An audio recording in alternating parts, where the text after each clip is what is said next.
Je vais déjà vous dire merci à tous d'être avec nous pour ce webinaire qu'on a décidé d'intituler l'IA au cœur du DIM.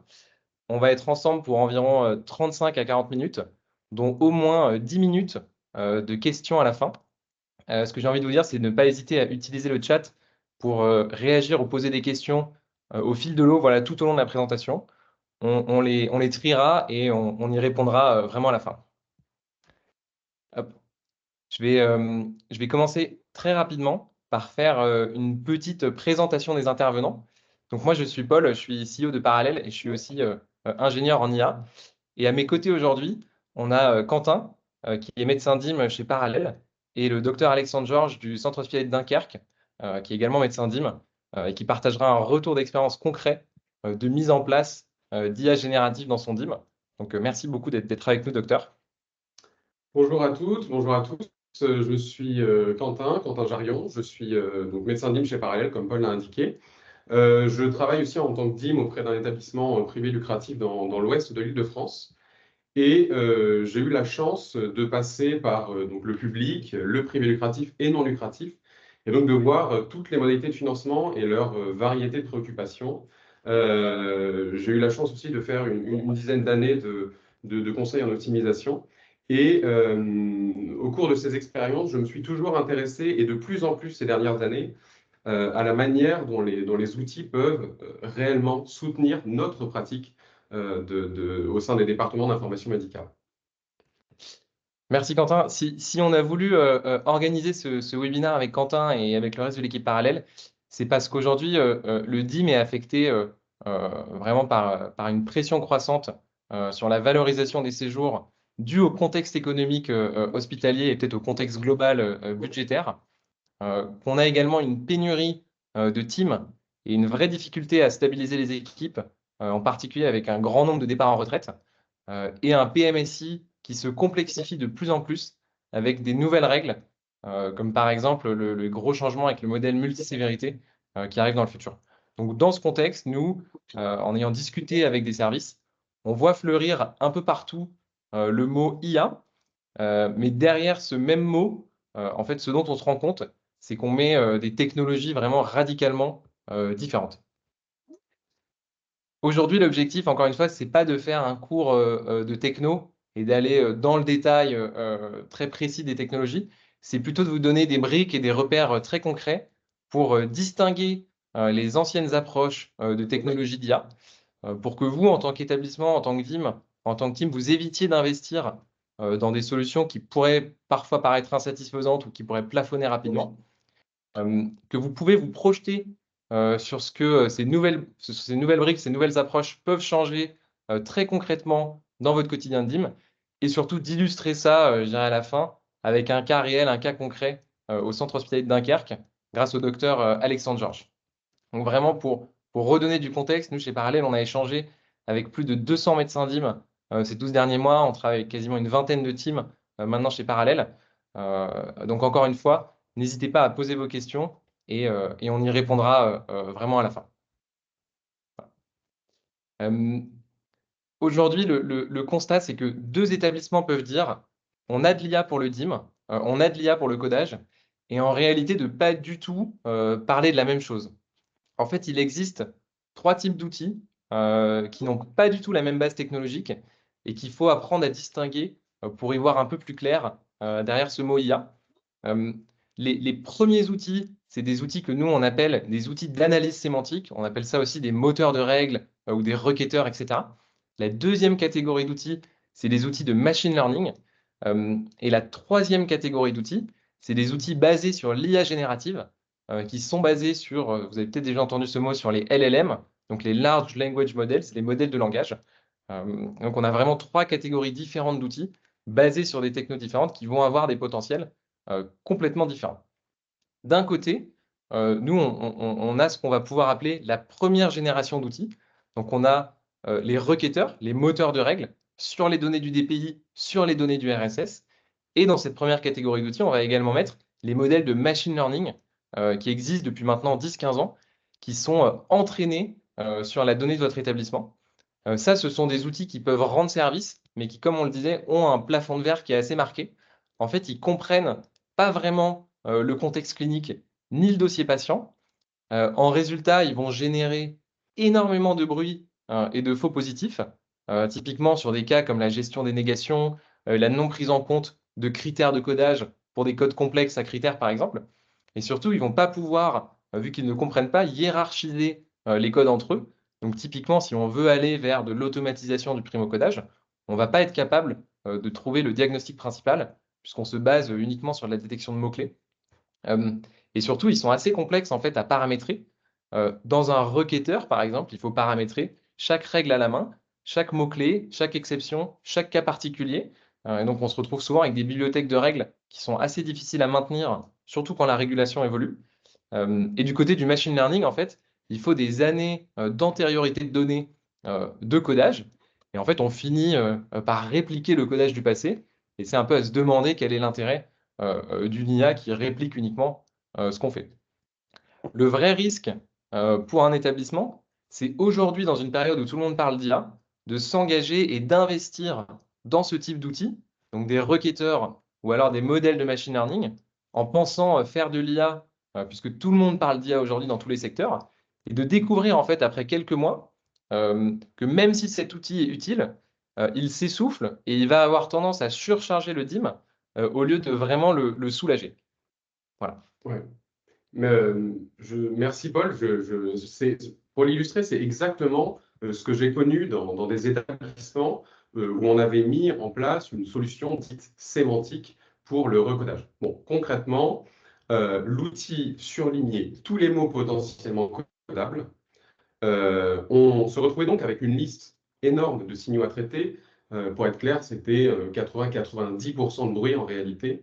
Et on passait plus de temps à nettoyer le bruit qu'à vraiment améliorer le codage, que ce soit d'ailleurs d'un point de vue financier ou pédagogique. Et en réalité, au bout de quelques mois, on a commencé à se lasser, toujours les mêmes fausses propositions, toujours le même temps colossal investi dans la relecture. Et c'est typiquement le plafond de ce type d'approche. Tant que l'outil ne comprend pas le contexte clinique, eh bien, il finit par prendre plus de temps aux équipes qu'il ne leur en fait gagner. Est-ce que, Quentin, tu as quelques exemples concrets de ce plafond de verre appliqué au codage? Oui, oui, oui, bien sûr. Ce sont des classiques, mais finalement, nous bloquions toujours sur les mêmes typologies. La gestion des négations ou des antécédents, grand classique. Les proximités linguistiques, hein, le fameux docteur Basdo, les codes à critères ou nécessitant un contexte médical approfondi. Et j'ai d'ailleurs en tête deux exemples qui m'avaient laissé un peu circonspect pour être tout à fait honnête. Premièrement, sur les antécédents. Bon, je pense qu'en 2025, c'est légitimement attendable de la part d'un outil qui s'estampille IA d'éviter l'écueil des antécédents non actifs. J'entends par là par exemple, une anxiodépression non traitée et non prise en charge par un bilan psy, par exemple, ou autre, ne peut certainement pas sortir en proposition de code sérieux. Aussi, j'ai en tête des discussions en réunion, où les échanges enfin, trop nombreux, pour être honnête, pour des analyses si facilement évitables de nos jours, autour de la recherche des intervenants à lister pour des soins palliatifs, parce que la solution ne faisait qu'une partie du travail, en réalité, en identifiant seulement le mot de soins palliatifs. Bon, cela dit, les intervenants, on ne les avait pas toujours, mais quand on est DIM, hein, ce code, on le sait, il est particulièrement sensible, il y a tout un contexte, il y a toute une situation, et il doit vraiment être codé en connaissance de toutes ces conditions qui doivent être réunies. Et on doit donc contextualiser, on ne peut pas sérieusement proposer un code sur son seul libellé quand des critères existent. Et en réalité, ce que j'ai constaté, c'est que ces logiciels génèrent beaucoup de bruit. Le temps passé à gérer le bruit ne rend vraiment, vraiment pas rentable l'utilisation des solutions existantes. Et c'est pour ça que j'ai cherché une autre solution. En fait, à l'opposé de ces deux types de techno, donc les requêteurs et les modèles de machine learning, il y a une nouvelle technologie très récente qui a marqué une vraie rupture, donc pas uniquement dans le domaine de la santé ou dans le domaine du codage, mais en fait dans tous les domaines, dans quasiment tous les domaines de la société. Et cette technologie, c'est ce qu'on appelle l'IA générative ou les LLM, donc je vais le répéter, hein, les Large Language Models, qu'il faut vraiment distinguer des approches d'IA classiques, donc le machine learning, etc., parce que c'est vraiment très différent. Un modèle de langage, donc quand on parle d'IA générative, on parle de modèles qui sont capables de comprendre du texte et de générer des réponses cohérentes. C'est vraiment la même techno que celle qu'il y a dans des outils comme notre champion français Mistral, comme dans Microsoft Copilot ou comme dans ChatGPT. Comme je vous le disais, aujourd'hui, il révolutionne quasiment toutes les industries. Pour la santé et en particulier pour le codage, la différence vraiment fondamentale, c'est que ces modèles sont capables de comprendre un séjour vraiment de bout en bout en allant interpréter le compte-rendu opératoire, l'imagerie, les observations, tout type de courrier, pour ensuite dresser un vrai tableau clinique, comme le ferait un clinicien, un DIM ou un TIM, donc comprendre les causes, les facteurs de risque, les complications, les comorbidités, et ensuite formuler des propositions argumentées qui ne sont pas juste un j'ai vu tel mot dans le texte, mais plutôt un raisonnement de voilà pourquoi telle comorbidité, telle complication mérite d'être mise en lumière pour le codage. Et surtout, c'est des modèles qui vont se déployer extrêmement facilement, sans intégration ou mise en place contexte, car ils sont déjà entraînés en fait sur des corpus très très larges. Donc typiquement, c'est des modèles qu'on va entraîner sur tout Internet et qui sont extrêmement performants dans un contexte médical. Et donc, on ne va pas avoir besoin de venir entraîner spécifiquement sur la donnée de votre établissement. Une autre subtilité sur ce type de modèle qu'il faut avoir en tête, c'est qu'une IA dite générative, en fait, elle est capable de comprendre d'un point de vue très général un contexte et d'argumenter. On peut lui poser tout type de questions sur tout type de sujet, mais elle ne va pas avoir d'expertise sur des sujets très très niches, puisque comme je vous disais, elle est entraînée sur de la donnée publique, sur de la donnée qui est présente sur Internet, et donc elle va être assez mauvaise sur le PMSI par exemple. C'est pour ça aujourd'hui que si vous posez des questions de codage, si vous demandez à ChatGPT, à Mistral de coder un dossier, vous allez avoir une assez mauvaise finalement réponse du modèle parce qu'ils ne sont pas entraînés sur ces données PMSI. En revanche, ce qu'on peut faire, c'est qu'on peut se servir de ces modèles vraiment comme une base de raisonnement et en faire des experts d'un sujet X ou Y en leur donnant des ressources spécifiques. Par exemple, dans le cadre du codage médical, un LLM peut ingérer et connaître par cœur les bonnes pratiques du guide méthodo, la COCOA, potentiellement les fascicules de codage, potentiellement même lui respécifier certaines règles qui seraient spécifiques à un établissement pour atteindre un très bon niveau de précision, parce qu'en fait, on a apporté du contexte métier sur un agent qui est généraliste. L'objectif de cette IA, finalement, spécifique pour le codage, c'est donc d'être un véritable expert du codage médical en SIM10, par exemple, mais sur d'autres champs potentiellement, qui va être capable d'analyser et de croiser l'information dans des centaines de pages de références et de vraiment comprendre les subtilités médicales et les critères de codage. En petite histoire, on a mené, nous, une expérience chez Parallèle.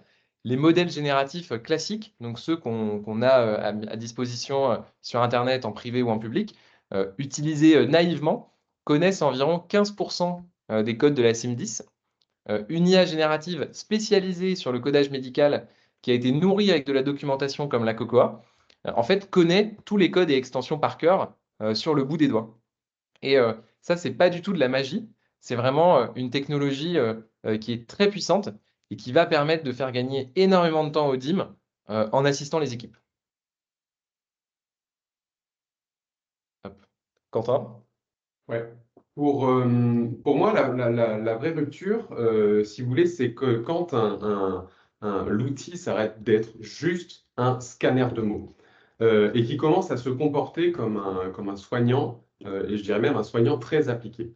En gros, il lit le dossier, il justifie chacune de ses suggestions sur la base des règles métiers et de codage, et il vous dit concrètement, ben, attention, là, il y a potentiellement un code à aller chercher. Là, il y a une comorbidité importante oubliée et à chaque fois, il est capable de dire pourquoi. Une très bonne démonstration de cet aspect soignant, à mon sens, c'est la variété des codes. Un outil d'IA générative, pour 100 codes proposés, eh ben, 90 codes sont différents. Et c'est là le reflet des différences médicales des séjours, et c'est, à mon sens, un excellent signe. Un exemple qui me frappe à chaque fois, c'est le codage des complications médicamenteuses. Très simple en apparence, mais si on y réfléchit bien, on ne peut pas requêter sur les médicaments, c'est absolument gérable en termes de bruit. On peut éventuellement requêter sur des ensembles de mots comme les complications médicamenteuses, mais on devient alors très réducteur. On peut chercher des symptômes, c'est vraiment inspécifique, on est en somme vite bloqué.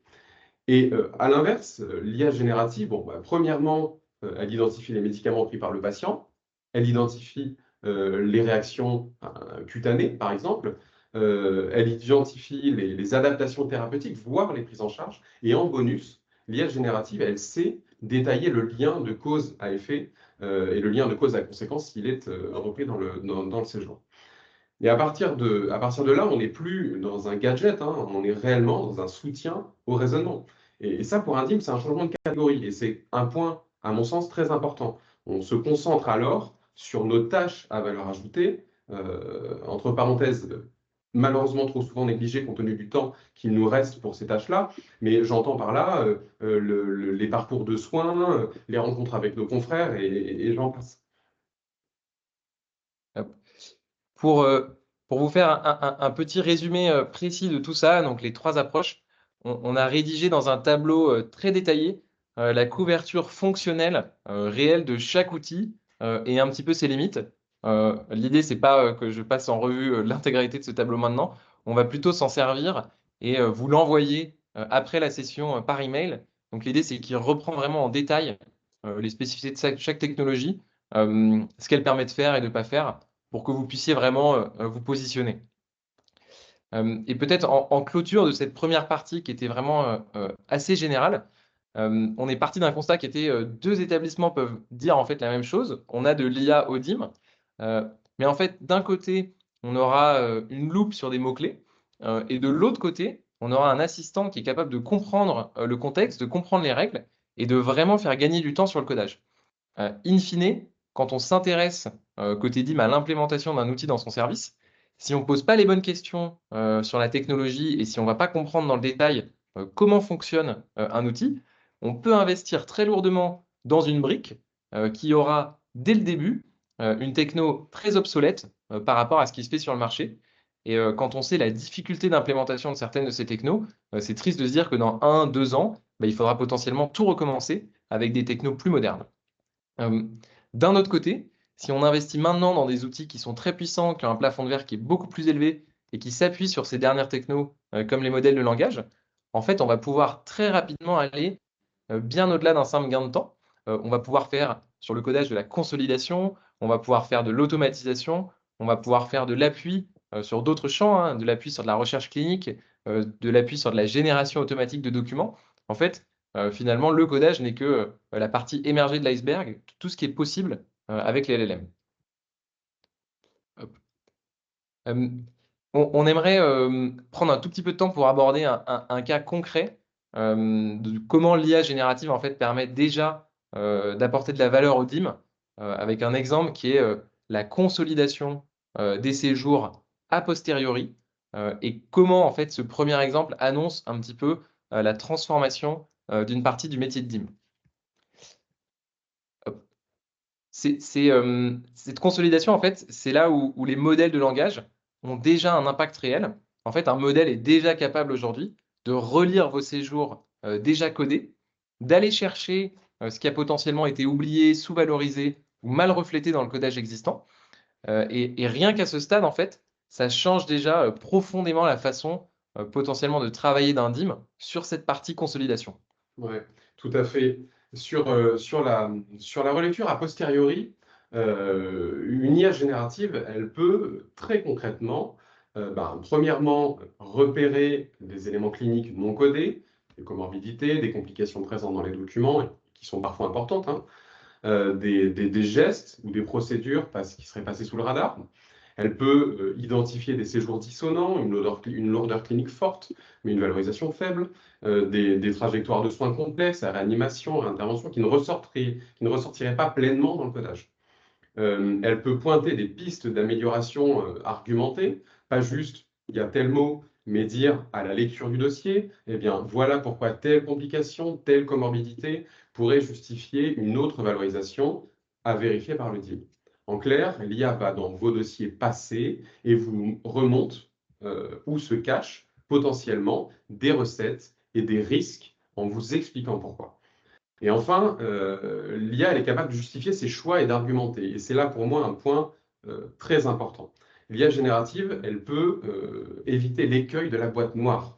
Elle peut justifier l'ensemble de ses choix, tant sur un plan médical que purement PMSI, si elle connaît les règles. Euh, pour vous dire, sur le terrain, moi, ce que j'observe et ce qui me frappe, c'est quand l'IA générative nous fait ressortir des complications documentées, mais qui n'ont pas entraîné de recodage par hésitation, des fois sur les règles, des comorbidités lourdes et oubliées, des codes par moment et parfois inconnus des codeurs parce que trop rares ou sous le radar des statistiques et donc ils ne pop-up pas. Des séjours où on se dit en somme, bah oui, c'est vrai, on est passé un peu vite. Alors évidemment, tout ça c'est normal. Évidemment qu'un humain en primo-codage ou en contrôle qualité, bah, il peut oublier des codes. Et évidemment qu'il peut douter, évidemment qu'il peut ne pas savoir même qu'un code existe. C'est inévitable. Même chez un humain issu d'une société de recodage où le codeur ne ferait que ça, et je sais de quoi je parle, hein, mais dans ces situations, pour le vivre au quotidien, être soutenu par un outil pertinent sur les codes, eh bien, ça permet d'atteindre un bien meilleur niveau d'exhaustivité. Alors, ça ne remplace pas le geste de codage, mais ça met sous nos yeux un inventaire des angles morts. Et là, c'est vraiment le DIM qui prend la main. En fait, on revérifie, on arbitre et on sécurise son codage. Merci Quentin. En fait, rien qu'en restant sur cette approche finalement assez basique qui est d'utiliser l'LLM pour faire du recodage a posteriori, il y a déjà pour nous trois transformations assez fortes pour le métier de DIM et de team. C'est premièrement qu'on va recentrer l'effort sur des dossiers à enjeu. En fait, on ne part plus d'une pile de dossiers potentiellement à recoder sur base de leurs informations administratives, etc., mais vraiment d'une liste de séjours où l'IA a dit, en fait, ici, potentiellement, sur base de ma lecture, il y a déjà un sujet de CMA, il y a déjà un sujet d'EDP qui peut entraîner une revalorisation, et ça vaut le coup d'investir du temps pour la valider ou pas. Euh, Ça va permettre de sécuriser des recettes, et donc on ne parle pas seulement de générer du chiffre, hein, mais aussi de réduire le risque de sous-valorisation récurrente sur certains types de codes et surtout d'objectiver des demandes hein, au niveau du DIM. En fait, d'améliorer la valorisation au niveau du DIM avec des outils, ça permet ensuite de défendre auprès des directions des plans d'investissement, soit en outils, soit en personnel, au niveau de l'équipe DIM. Et surtout, le dernier aspect, c'est que ça génère quand même, nous on le voit dans les établissements avec lesquels on travaille, un apprentissage collectif. En fait, quand sur plusieurs mois, l'IA remonte les mêmes typologies de codage, ben, ça peut devenir une base soit pour la formation des équipes soignantes avec la traçabilité, soit la formation des équipes DIM, et un vrai support en fait pour faire évoluer les habitudes de codage. Et ça devient finalement un véritable outil de pilotage au DIM. Ouais. On passe, à mon sens d'ailleurs, d'un mode où on fait ce qu'on peut avec le flux qui arrive à un mode pilotage, comme le disait Paul. On sait où mettre l'effort, on voit dans quel service ou type de séjour il y a le plus de marge et on peut aller voir la direction avec des chiffres concrets, pas juste des intuitions. Et surtout, je le redis, on consacre à notre temps, enfin on consacre notre temps à des tâches qui en valent vraiment la peine. Alors, ce qu'il faut comprendre, c'est que ce travail a posteriori, donc le recodage a posteriori, c'est vraiment le premier étage de la fusée de transformation finalement du DIM avec l'IA générative. Ce qu'on voit se dessiner à partir des mêmes briques technologiques, euh, c'est une aide en temps réel, donc avec par exemple le primo-codage des séjours simples par IA générative, parce que c'est possible. En fait, on a un tel niveau de précision qu'on va pouvoir primo-coder des séjours simples d'avoir des aides qui sont de plus en plus intégrées au moment du codage, pour en fait, en réalité, ne pas avoir à passer deux fois sur le même dossier, de faire une seule lecture et d'atteindre un codage exhaustif, d'avoir potentiellement des alertes contextuelles sur des choses qui dépassent le simple codage. On nous a beaucoup parlé de détection d'erreurs de mouvement, de détection de documents manquants ou mal rattachés. Bref, en fait, l'IA générative va permettre de concevoir un vrai assistant expert du codage, ultra compétent et très pertinent, qui fait vraiment gagner beaucoup de temps aux équipes. Alors, on n'y est pas encore partout, mais en fait, ce que la consolidation prouve déjà, c'est que les modèles de langage sont déjà capables de comprendre les dossiers à un tel niveau qu'on va pouvoir ouvrir ces perspectives. Et ça, c'était vraiment pas le cas avec des approches, je dirais, plus naïves, comme le requêtage ou comme les modèles de machine learning.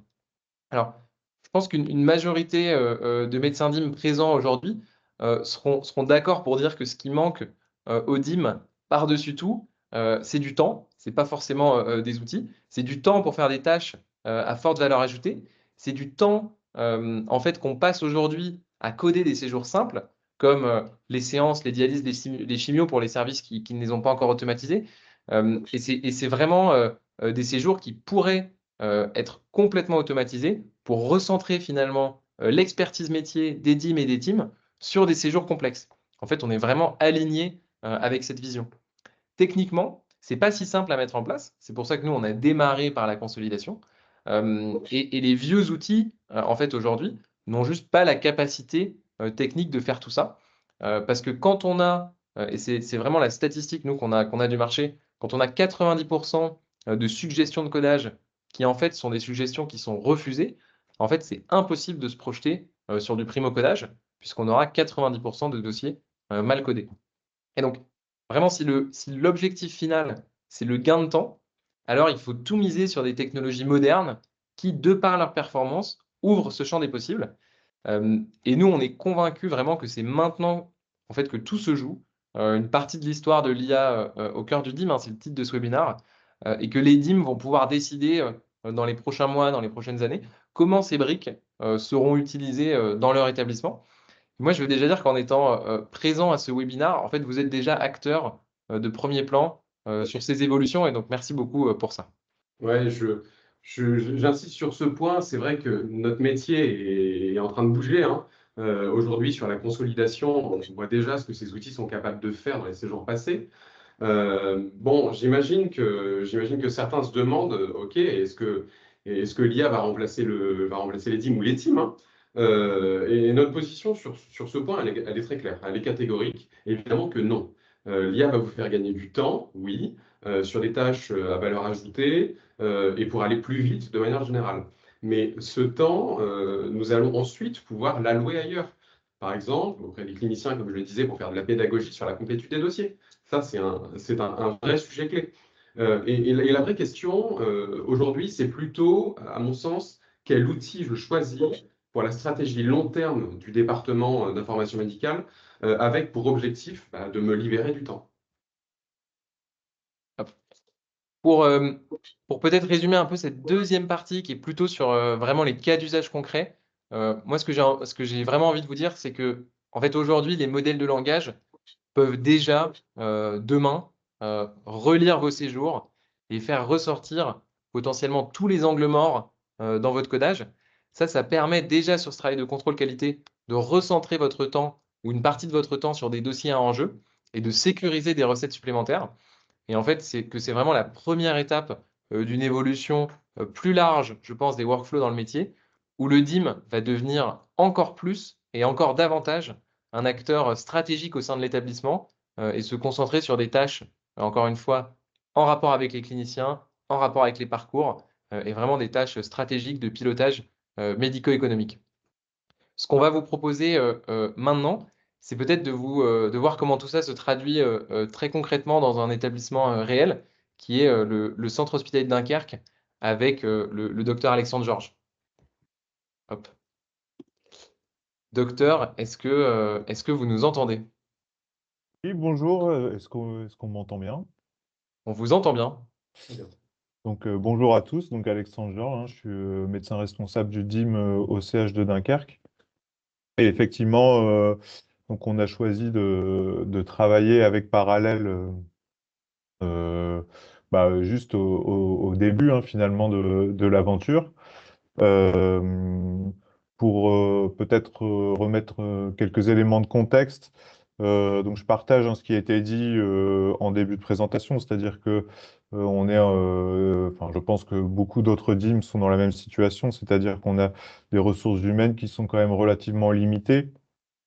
Euh, on peut avoir aussi des personnes qui sont des absences imprévues, des gens qui sont en formation, etc.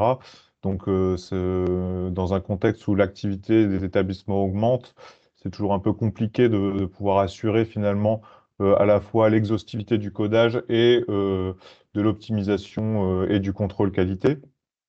On a également une pression financière qui est relativement accrue dans le contexte actuel.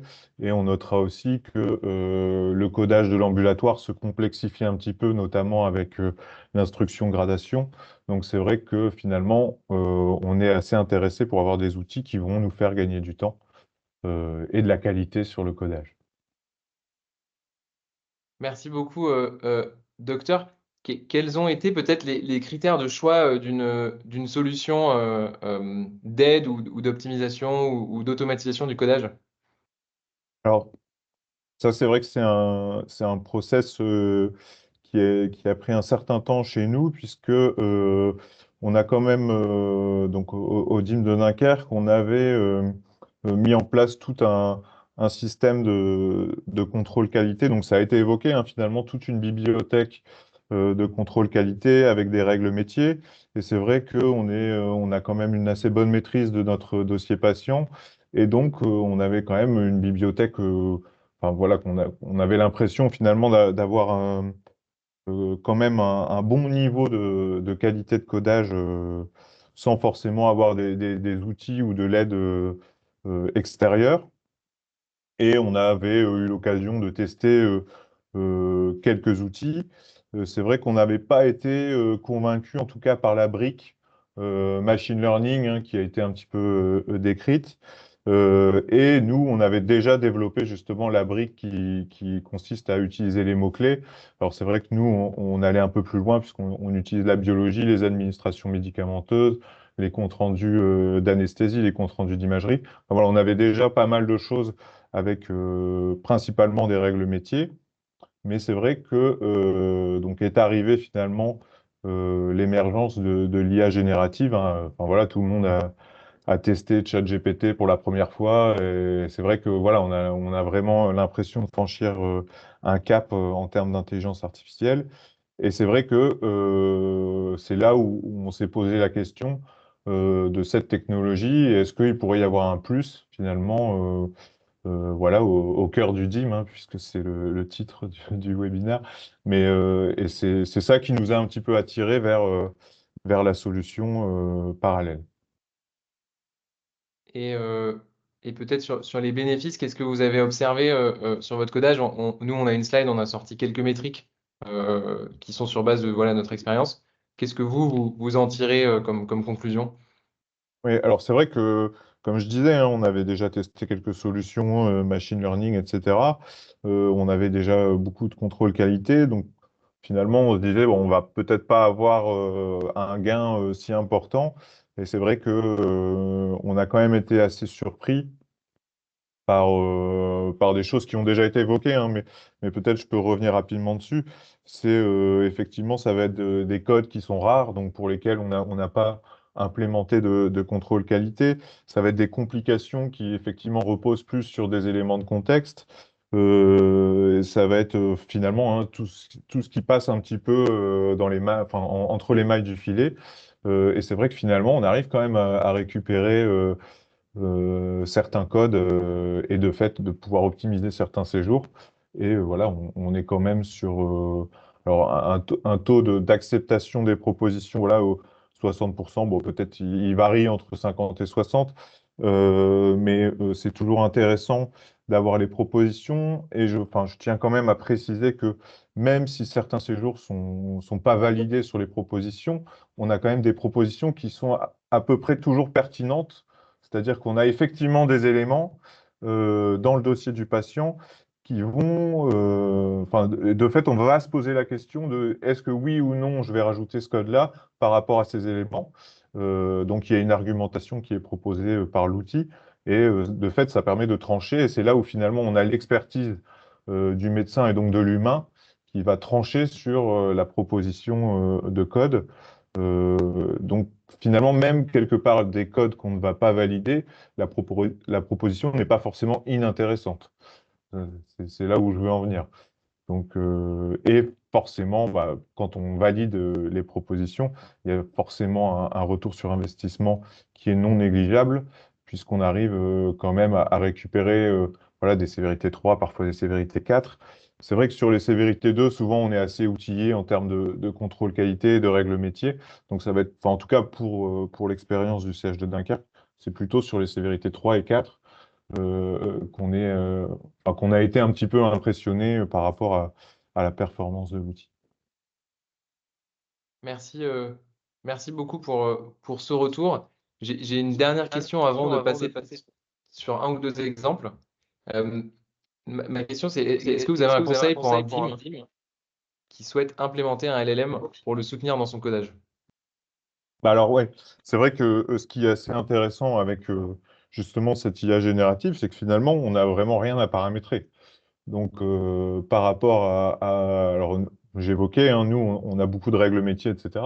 Mais ça nécessite un investissement en temps assez important pour pouvoir mettre en place les contrôles.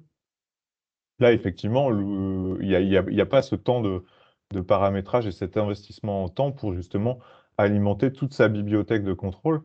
Donc c'est vrai que ça, c'est quand même un point très fort sur cette solution qui fait que quelque part, on peut tester directement et voir ce que ça donne et se faire son propre avis sans forcément passer un certain temps à paramétrage. On s'affranchit aussi d'un certain nombre de contraintes techniques, puisque là, actuellement, on travaille avec Parallèle sans avoir eu besoin de développer des interfaces, voilà, de travailler avec la DSI pour mettre en place des flux, etc.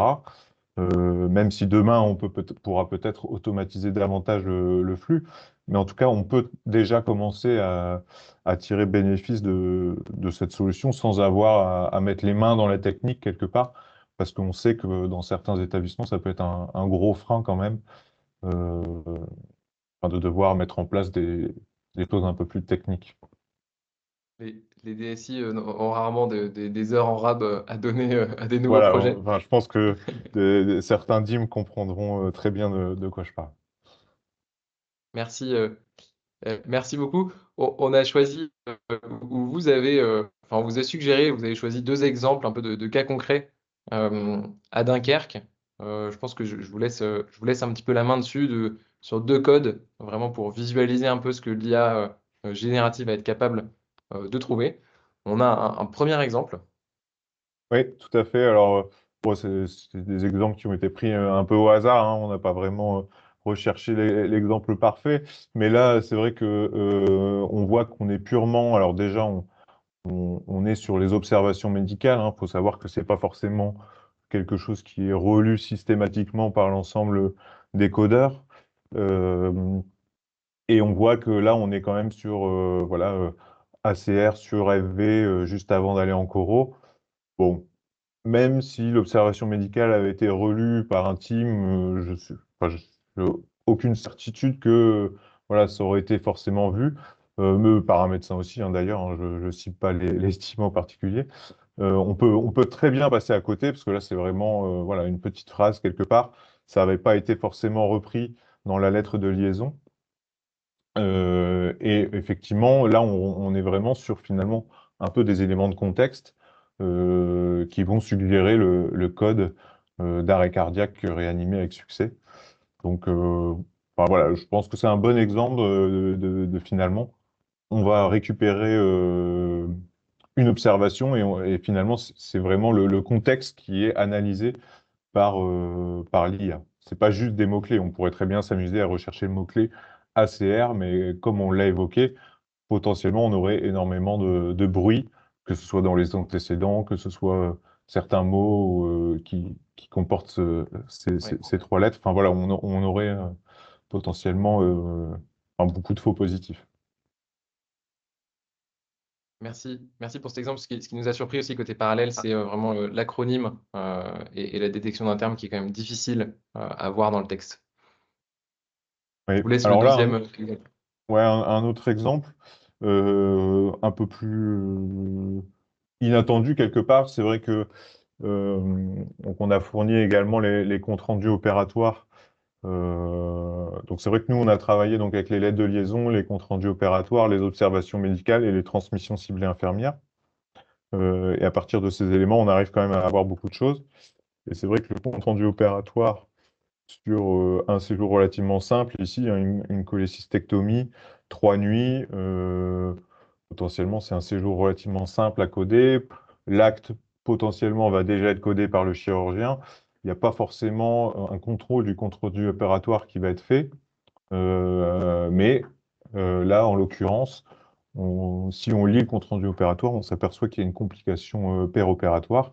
Donc, effectivement, encore une fois, c'est un gain supplémentaire parce que ça va rajouter une brique dans les contrôles de choses qui finalement n'étaient pas contrôlées en routine sur les séjours. Donc, moi, c'est un peu comme ça que je vois l'outil. C'est vraiment une brique supplémentaire par rapport à ce qu'on utilise déjà en contrôle qualité. Merci pour ces 2 exemples. Et pour rebondir là-dessus, nous, ce qu'on voit, c'est sur une centaine de propositions, on a parfois, 80 codes différents. Et donc, il y a vraiment une variété de codages. Et c'est des séjours qui, finalement, n'ont pas forcément. Enfin, c'est des codes qui ne sortent pas forcément très souvent, qui n'ont pas forcément une règle prédéfinie dans l'ensemble des règles de contrôle qualité de l'établissement. Et donc, qui passent vraiment sous le radar parce qu'ils ne sont pas, comme on le voit ici, en atypie de durée ou des choses comme ça. Tout à fait. Ouais, j'en ai un en tête sur lequel j'étais passé récemment. C'est par exemple la pédiculose traitée. Enfin voilà, je doute qu'il y ait beaucoup de DIM qui aient mis en place un contrôle spécifique enfin, sur ce mot-clé ou le traitement. C'est pas forcément quelque chose qui va être mentionné dans la lettre de liaison. Donc voilà, typiquement, ça c'est quelque chose qui va bien fonctionner. Enfin voilà, la proposition va être faite, le traitement est indiqué. Enfin, tout de suite, on va accéder à une sévérité. Enfin voilà, c'est vraiment les codes assez rares. C'est vrai que ça marche assez bien. Merci beaucoup, docteur, pour cette intervention. Je regarderai dans les questions s'il y a des petites questions pour vous. Moi, je voulais quand même conclure et on a noté toutes vos questions, et donc je reviendrai.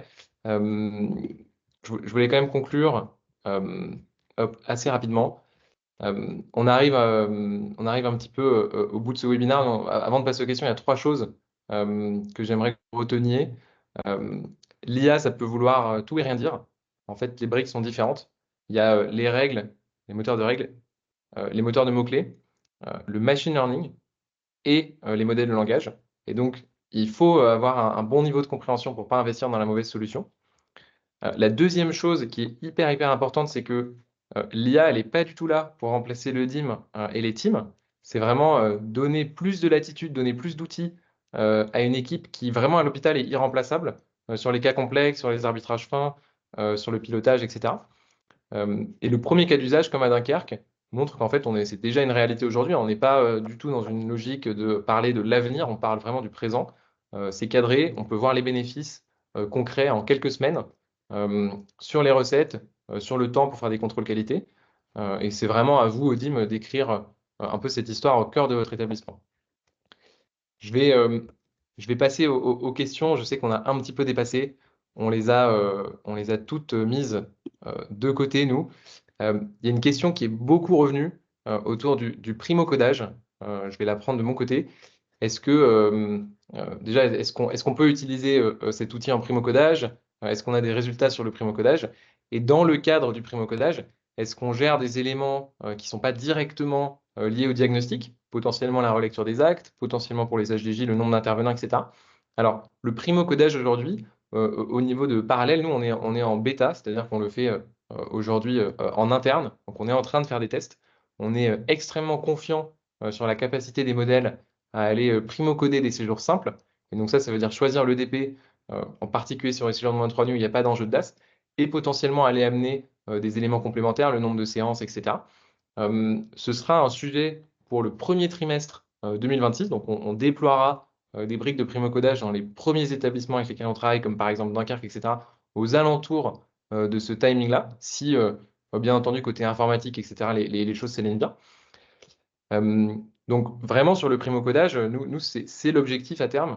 Il y a juste ce sujet qui est, on a besoin d'être en temps réel pour le primo-codage, et donc, ça vient, c'est un tout petit peu plus compliqué à mettre en place qu'un recodage sur base du RSS où on peut profiter dans le public et dans les explics des 12 mois de modification de facturation.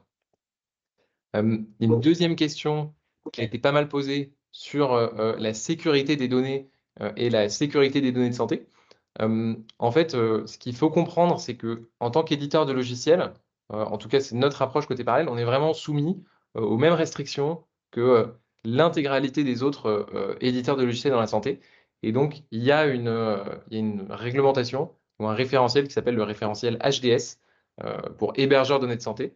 Et donc, du coup, nous, on doit travailler avec des hébergeurs qui sont certifiés HDS et on travaille avec des hébergeurs qui sont certifiés HDS et qui stockent la donnée en France. Il y a cette question des hyperscalers et des hébergeurs de données américains, notamment avec des acteurs comme AWS, comme Microsoft, comme potentiellement Google, qui sont HDS et qui ont des serveurs en France. Aujourd'hui, sur certains types de modèles, c'est les seuls à pouvoir déployer des modèles assez performants pour avoir un bon niveau en primo-codage. Et ça ne veut pas dire qu'on rechigne sur la sécurité, hein. Ça veut dire que, en fait, la donnée, elle reste cryptée en transit et au repos. Personne ne peut accéder aux données de l'établissement, si ce n'est l'établissement, ou parallèle dans nos mesures de maintenance. Et on travaille en plus de ça en pseudonymisant la donnée. Donc, on va venir retirer toutes les informations directement identifiantes des documents. Et donc, effectivement, il y a des établissements qui ont une politique où on est réfractaire à un mode de fonctionnement où on va envoyer les données hors des murs de l'hôpital. On réfléchit à des alternatives, mais c'est vrai qu'aujourd'hui, nous, on fonctionne dans le cloud. Potentiellement, pour des très grosses structures, on va pouvoir faire des choses un petit peu personnalisées ou du on-premise, mais ça va demander un investissement initial qui est beaucoup plus important côté établissement. Et donc, c'est toujours quelque chose à avoir dans la balance. En tout cas, aujourd'hui, je veux vraiment rassurer que nous, Parallèle, c'est une société qui est française. Il n'y a que des Français qui travaillent chez Parallèle. Il n'y a pas de question de souveraineté. Personne ne peut accéder aux données de l'établissement. Elles sont d'ailleurs supprimées au bout d'un certain nombre de mois. On n'a pas vocation à stocker l'intégralité de la donnée de l'hôpital. On la traite uniquement pour le codage. Et on a bien entendu des clauses qui disent que les serveurs sur lesquels on fait tourner nos modèles d'IA, en fait, il n'y a pas de rétention des données et personne ne peut se servir de ces données pour entraîner un modèle. Ça, c'est vraiment capital. Sur la pseudonymisation, nous, on pseudonymise la donnée côté Parallèle parce qu'on a besoin en fait d'utiliser des librairies pour déjà extraire le texte des documents, parce qu'en fait, on va pseudonymiser le texte. Et donc, pour des raisons pratiques, on le fait nous côté Parallèle.